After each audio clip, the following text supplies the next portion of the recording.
Revelation 3392. From the 4th of January 1945. Will of God and will of the opponent.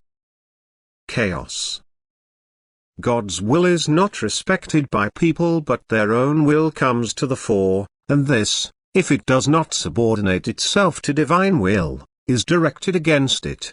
But a will which opposes God will also carry out deeds which are sinful before God because they lack all love, for only the human being whose will is turned towards God and who therefore only accepts God's will be active in love. God only wants what is good, and every person who strives to be good also submits himself to God's will. However, God's opposing power always and constantly seeks to gain influence over the human being. It seeks to rebel his will against God, so that the human being's own will permeates and he refrains from good actions and instead carries out actions which are contrary to God. The more influence people give to God's adversary, the less they will comply with divine will, and then the state of being distant from God will become very apparent. For people's actions will be without love. And where love is not, God cannot be there either. Where his will is not respected, there is no love, and where love is not, there is no knowledge, no wisdom and no light. People must submit to God's will if they want to mature spiritually and come to the light of knowledge, for God's will is also the divine law which must not be contravened if the soul is not to suffer harm. For the transgression of any law entails detrimental consequences, just as the lawgiver has the power to punish a transgression.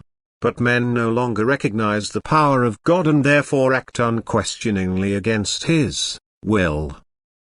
Since God's will is coupled with wisdom, the God-opposing will lacks all wisdom, so the consequences must be a chaotic state, disorder, decay and finally destruction.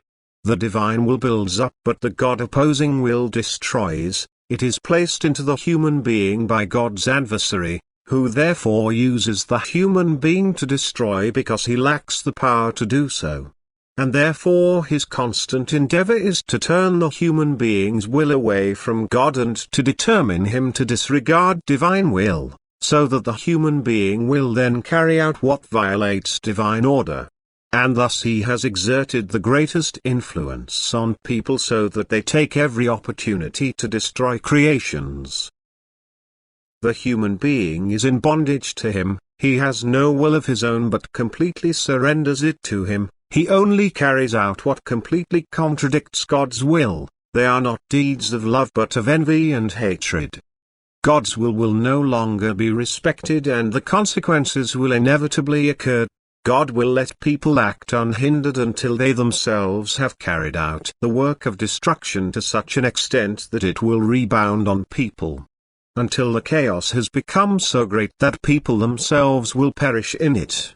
For the will of God signifies divine order, and a contravention has an inconceivably detrimental effect on earth and far more so in the spiritual kingdom. Amen.